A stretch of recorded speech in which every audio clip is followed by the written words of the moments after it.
Good evening, it's 8 o'clock. The top headlines tonight. India crosses the grim marker of 4 lakh COVID deaths. That means one person died every 2 minutes on average since mid-March last year when the pandemic began. Meanwhile, the government revises its vaccine supply estimates from 216 crores to 135 crores, saying 216 crores was an aspirational estimate. Vaccinations, the government says, we are in a marathon, not a 100-meter sprint. Uttarakhand's chief minister meets the governor after he meets the BJP president in Delhi. He's the second chief minister likely to go within 4 months. Tirath Singh Rawat likely to quit as Uttarakhand chief minister. Tomorrow an MLA's meeting has been called. A drone is spotted over the Indian High Commission compound in Pakistan. India protests the security breach with Pakistan, says they expect this incident to be investigated. Petrol now over 105 rupees a litre in Mumbai, Jaipur and Bhopal as 16 fuel price hikes in last 1 month makes it a record high. The Calcutta High Court, strong words to the Mamata government regarding post-poll violence in West Bengal, says it is established and the state is in denial mode. Meanwhile, a row over Solicitor General and Suvendu Adhikari's meeting in Delhi. The Solicitor General says there was no meeting. He came without an appointment, so tea was given to him, but I didn't meet him. The TMC asks, how can a CBI lawyer meet an accused in a CBI case? It's the Enforcement Directorate versus the opposition again. Now the ED targets Sharad Pawar and Maharashtra's Deputy Chief Minister Ajit Pawar as they attach a sugar factory linked to him, saying that they have a strong case now against Ajit Pawar.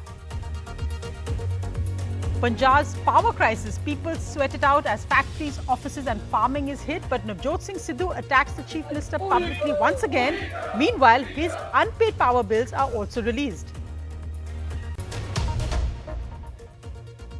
Well, our lead story breaking tonight. Uttarakhand's Chief Minister Tirath Singh Rawat is all set to resign as he's meeting the governor this evening.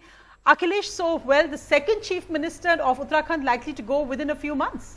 Absolutely, Sonia, and it raises serious questions about BJP's decision making because they knew when appointed Tirath Singh Rawat as the next Chief Minister that he had to be a member of the Legislative Assembly within 6 months. But despite that, and there was a by-election which he did not contest. And despite that, knowing that he was made the Chief Minister, now BJP is of course asking him to resign. He met BJP President JP Nadda this afternoon and handed him his resignation, and he is likely to meet the governor shortly, maybe tomorrow, and then he will hand over his resignation to the governor as well. And tomorrow the BJP legislature party will meet to elect the new leader. We have been told that this time the Chief Minister will be an MLA, so that this 6 months clause does not apply to him or her. And second point is that it will set a precedent for the West Bengal Chief Minister Mamata Banerjee, because this is a very shrewd move by the BJP. Because tomorrow the Election Commission can say that since there was no bypoll in Uttarakhand, so of course no bypoll can take place in West Bengal as well.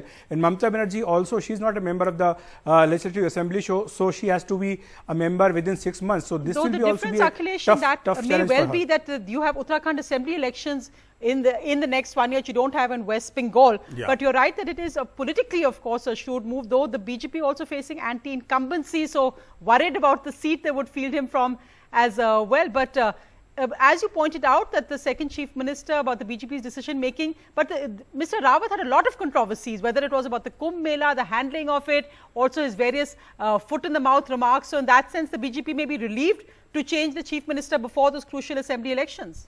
Well, of course, in Uttarakhand, no Chief Minister apart from one has been able to, complete the tenure. And Tirath Singh Rawat is no exception. He is resigning just after 4 months. And as you rightly pointed out, Sonia, that he was surrounded by various controversies due to statements and also about the Kumbh. And then there is RT-PCR scam also, which is there in Uttarakhand. So, of course, it's a big challenge for the BJP. Elections are due in the next 8 months. BJP has decided that it will go into the election with a collective leadership. So, whosoever becomes the next Chief Minister, there will be a big responsibility on his or her shoulder to get the BJP sail through. Right, Akhilesh, thanks so much for that update. But let's move to what's really the big story. And this is, of course, the COVID data. And India has crossed the grim milestone of over 4 lakh deaths. Now, if we just look at that analysis, that means there was 1 death every 2 minutes on average since the first COVID death in mid-March last year. But as you can see, it was a second wave where deaths really touched a new record. And globally as well, with this total tally, India has the 3rd highest deaths. Now look at the United States. It's still much higher, double India, not double India, but at 6 lakhs. Brazil at over 5,20,000, and of course the US compared to its population is a much higher fatality rate, and India at over 4 lakhs. Remember, each of those numbers is an emotional issue, grief for their loved ones who lost a valued person. Meanwhile, let's just look at vaccination numbers. Over 30 lakh doses today. That means that the run rate, the average, continues to fall, raising the question whether the government's target of 1 crore doses a day is a receding target now. This, as Dr. V.K. Paul, who of course heads the Niti Aayog, the task force of COVID, has said that they're revising their estimates, the vaccine supply estimates from August to December, from over 200 crores to 135 crores, because he said that initial estimate was aspirational. पहला number aspirational है, जो planning करी जा रही है 180 करोड़ को लाने के लिए 50 के करीब हो चुके होंगे, 135 की बात करी गई है। मैं आज नंबर वो मेरे सामने नहीं है, लेकिन यहाँ से आपके सामने दिखाया गया, वो अपनी जगह पे हैं। Well, the other big headline, petrol now at new record highs. It's crossed 105 a litre in Mumbai. Now, this, of course, is as petrol was hiked once again today. Fuel prices have hiked 16 times in the last 1 month. Petrol above 105 in Mumbai, Jaipur, Sri Ganganagar, Bhopal and in Rewa.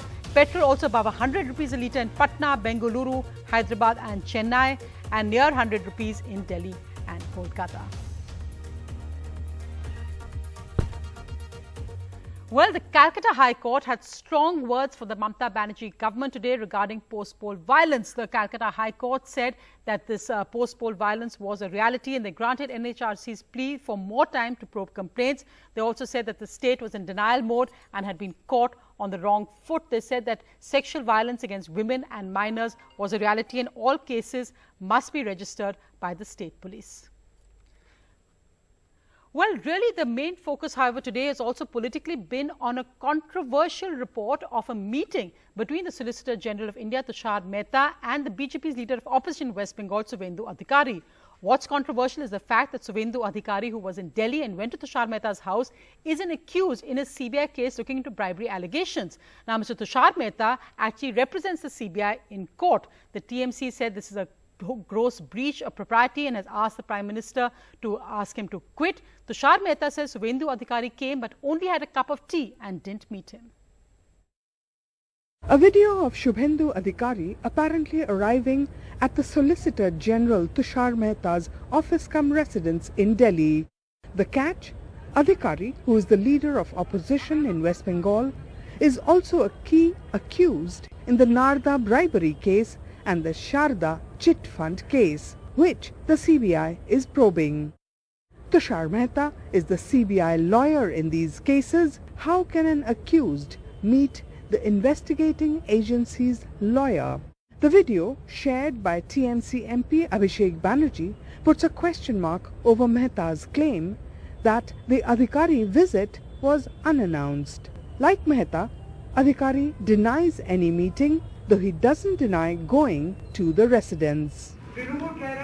Solicitor general से जाके मिले थे और इसमें कोई मेरा साथ मुलाकात नहीं हुआ। कल आपने सॉलिसिटर जनरल से नहीं मेरा साथ मुलाकात नहीं हुआ, इनकार कर दिया। Earlier today, a letter to the Prime Minister by 3 Trinamool MPs demanding Mehta be removed as India's Solicitor General. The act of providing audience to Adhikari not only reeks of impropriety but also raises questions of integrity and taints the post occupied by the Solicitor General, the letter says. The Trinamool Congress also points out that Adhikari went to the Solicitor General's home-cum-office soon after he met with Home Minister Amit Shah. The last word on this controversy awaited. With Arvind Gunasekar, Monideepa Banerjee, NDTV. This as there was high drama inside the West Bengal embassy today, with BJP MLAs raising a ruckus. So the governor had to leave the house after reading his speech for barely 3 or 4 minutes. So unprecedented there. Officially, the governor's address to the assembly has been tabled with no changes in content. However, BJP MLAs who also chanted Jai Shri Ram slogans said they were against the state's denial of post-poll violence and disrupted proceedings. The other lead story tonight, well, it's now about the Enforcement Directorate versus the opposition again. This time Maharashtra's government and the Deputy Chief Minister Ajit Pawar and Sharad Pawar. कुठल्याही पक्षाला कुणालाही कसल्याही लोकशाहीमध्ये ठराव करण्याचा अधिकार आहे, त्याबद्दल दुमत असायचं कारण नाही. जरूर चौकशी केली पाहिजे. उद्याच्याला कुणालाच्या मनात शंका कुशंका राहू नये, परंतु चौकशी पारदर्शक झाली पाहिजे. माझ्याकडे मागच्या वेळेस पण झालेले जे आरोप होते ते पॉलिटिकल अँगलनी आरोप केले गेले होते. एजन्सीला इन्क्वायरी करण्याचा पूर्ण अधिकार आहे. Maharashtra's Deputy Chief Minister hitting out at the latest action by the Enforcement Directorate against leaders of his party. His ally, the Shiv Sena, says these actions are to unsettle the alliance government. ये जो मामला चल रहा है ED CBI, उसके पीछे क्या है मंशा, ये सबको मालूम है. ये सब करने से महाराष्ट्र की सरकार टूट जाएगी, गिर जाएगी, उसका मनोबल गिरेगा, ऐसा किसी को लगता है तो वो भ्रम में है. ऐसा कुछ नहीं होगा. अब चाहे आर्मी लगाइए, कोई फर्क नहीं पड़ता है. The ED's actions come at a time when Maharashtra is once again in the grip of rumours of a fresh threat to the coalition government. But the ED, with seized assets worth over rupees 65 crore, including properties of a sugar mill in western Maharashtra related to Ajit Pawar, say they have a strong case. The ED says Ajit Pawar was one of the prominent members of the board of directors of the Maharashtra State Cooperative Bank, or MSCB. A case was registered in 2019. The bank sold assets of the sugar mill at an undervalued rate, according to the agency. A charge Ajit Pawar has denied.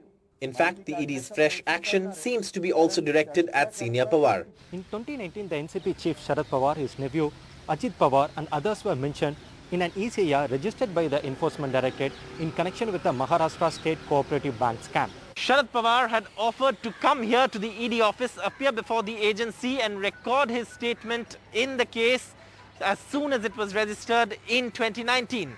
The ED at that time said that was not required. Later, the Mumbai police, which was also investigating the case, filed a closure report in the Maharashtra State Cooperative Bank's case. The Enforcement Directorate, summoning former Maharashtra Home Minister Anil Deshmukh and attaching properties related to Sharad Pawar's nephew and Maharashtra Deputy Chief Minister Ajit Pawar, is being viewed through the prism of politics because of its timing. Both the Shiv Sena and the NCP say the agency is acting at the behest of the BJP and carrying out political vendetta. With Arvind Gunasekar in New Delhi, in Mumbai, Saurabh Gupta, NDTV. Well, moving now to the Congress's power crisis in Punjab. Well, it's going both ways. One, that people are sweating it out with the unprecedented power cuts, which means that offices, factories and even the paddy season is actually being hit.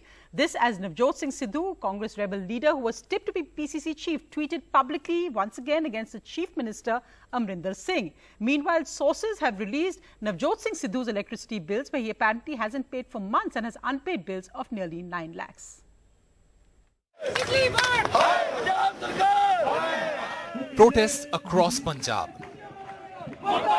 as the state reels under long unscheduled power cuts and more bickering in the state Congress just months before crucial state election, with Navjot Singh Sidhu targeting Chief Minister Amrinder Singh on social media over the power cuts, criticizing new government measures that have curtailed the work hours of government offices starting at 8 a.m. and ending at just 2 p.m.